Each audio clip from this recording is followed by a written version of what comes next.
Okay, so a common myth in chiropractic is that the bone has to pop in order for it to be adjusted or in order for you to see any benefit. And that's not true. There are several ways that we can adjust a joint, and each way has its own benefits. So one way is by using what we call an arthrostim. You might hear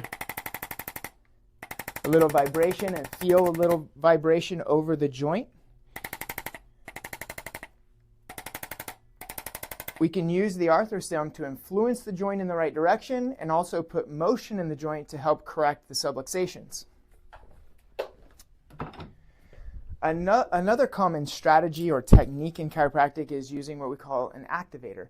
This is a very, very gentle instrument, and instead of a rapid fire or vibration that the arthrostim uses, we can actually put a single click into a single area and be very specific on which way we want that joint to move. So very gentle, no popping, no clicking there.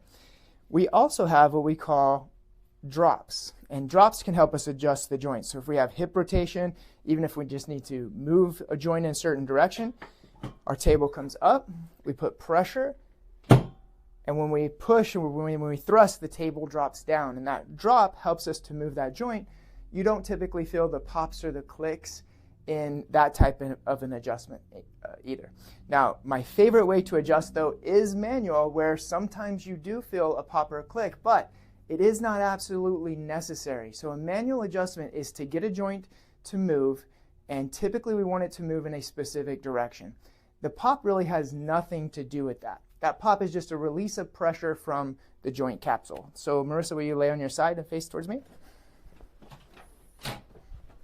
So this is a technique called diversified that you might see us use in the office quite a bit. And that was easy. Other side.